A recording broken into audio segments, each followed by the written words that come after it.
Ladies and gentlemen, before the quiz, I thought we would start off with a little bit of Shakespeare. Thank you. Many years ago, back in the 70s, I was at the British National Theatre working there, and Laurence Olivier was in charge. And one night he came into my bedroom, into my dressing room.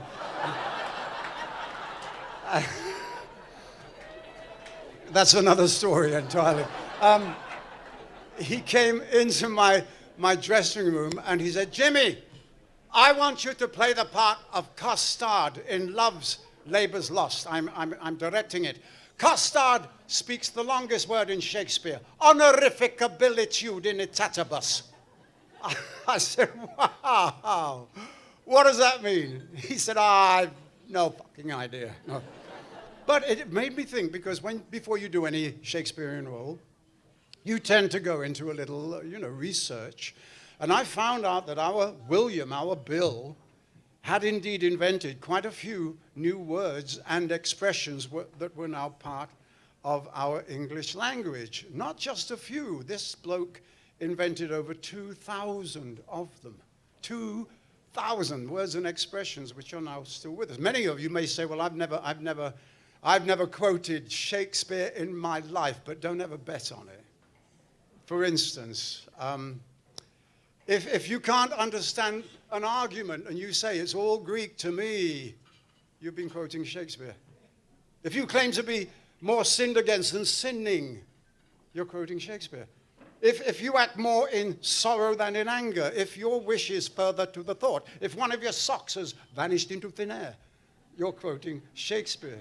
If ever you said you refused to budge an inch or suffered from green-eyed jealousy, if ever you played fast and loose, been tongue-tied, a tower of strength, hoodwinked, or in a pickle, if ever you said you knitted your brow, made a virtue of necessity, insisted on fair play, slept not one wink, stood on ceremony, laughed yourself into stitches, had short shrift, cold comfort, or too much of a good thing, you're quoting Shakespeare. If ever you said you'd seen better days, or that you lived in a fool's paradise, well, be that as it may, the more fool you, for it is a foregone conclusion that you are, as good luck would have it, quoting Shakespeare. Better yet, if you say it's early days, and clear out bag and baggage, because it's high time, and that is the long and the short of it. So you decide the game is up, truth will out, even if it involves your own flesh and blood. So you decide to lie low until the crack of doom because you suspect foul play. Guess what? You're quoting Shakespeare. Right!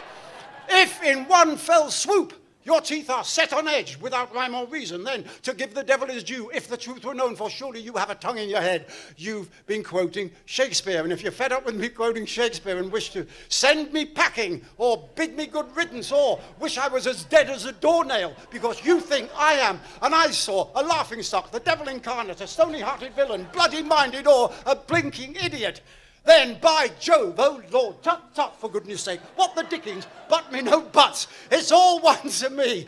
You've been quoting Shakespeare. Yes.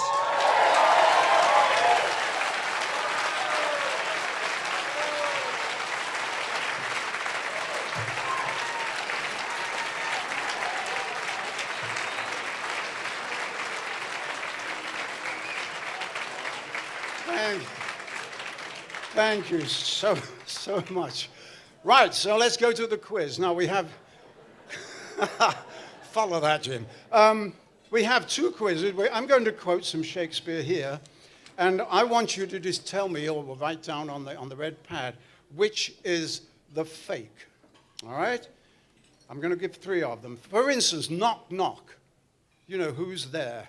As in, knock, knock, who's there? Faith, here's an English tailor come hither for stealing out of a French hose. Come in, tailor, here you may roast your goose. From Macbeth. The second one, hold your horses. All right, as in, hold your horses, withdraw, my lord, I'll help you to a horse. Slave, I have set my life upon a cast, and I will stand the hazard of the die. Richard III. And finally, kill with kindness, as in, now this is a way to kill with kindness, and thus I'll curb her mad and headstrong humor. He that knows better how to tame a shrew, now let him speak. From Taming of the Shrew. So, which one of those is the fake? Come on, you can do it. All right, are we on to the second quiz now, all right? You happy? Let's go on to the second quiz. This is part 2. Now, are you listening? Here we go. One of these is fake, all right? Neither a borrower nor a lender be, for loan oft loses both itself and friend, and borrowing dulls the edge of husbandry. This, above all, to thine own self be true. Is that a fake, or is this one? My love is like a red, red rose that's newly sprung in June. My love is like the melody that's sweetly played in tune. Is it that one, or is it? Shall I compare thee to a summer's day? Thou art more lovely and more temperate. Rough winds do shake the darling buds of May, and summer's lease hath all too short a date. So, which one of those is the fake? I will leave you choosing that and say thank you. You've been a lovely audience. Thank you. Bye-bye.